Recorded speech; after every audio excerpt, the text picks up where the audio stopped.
tout. Mais Tu me roules une pelle? non, te faire une bise. Mais ça n'a pas marché. Ah si, merde, c'est déjà. Bonne année, bonne santé. Oh non, 2, ça suffit. Coup de cœur cette semaine au film de Cédric Kahn, Une vie meilleure.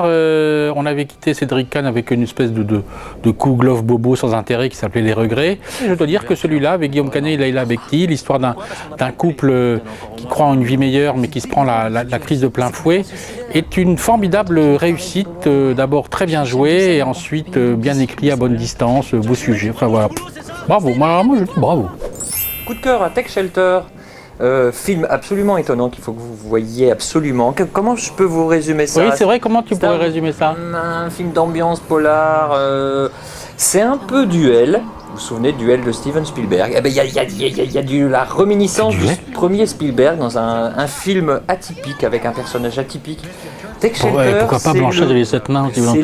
C'est le bon coup de cœur de cette semaine. Louise Wimmer, le nouveau film de Cyril Ménéguen, c'est l'histoire d'une jeune femme qui est au bord de tout perdre. Voilà, elle a encore un boulot, mais elle n'a plus vraiment de mari, n'a plus vraiment d'enfant qui se détourne d'elle. Elle vit dans sa voiture.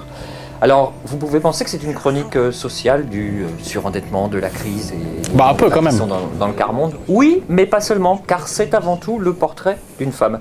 Et je trouve que pour ça, c'est un film extrêmement bien tenu, mené, écrit et surtout monté et éclairé.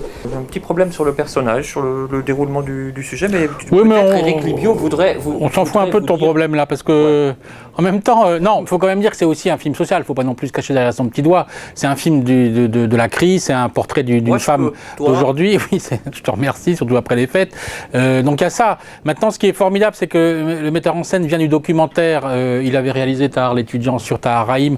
Donc c'est un type qui a vraiment un regard et un œil très particulier et qui sait regarder les personnages, les lieux, etc. Mais en même temps, il fait preuve du romanesque, il sait mettre en scène des péripéties. Enfin voilà, il fait une vraie œuvre de fiction. Il fait une vraie œuvre de fiction. Ah ouais, c'est dur à dire quand même, hein, surtout quand on est encore un peu bourré. Et surtout, interprété par Corinne Maziero, la révélation.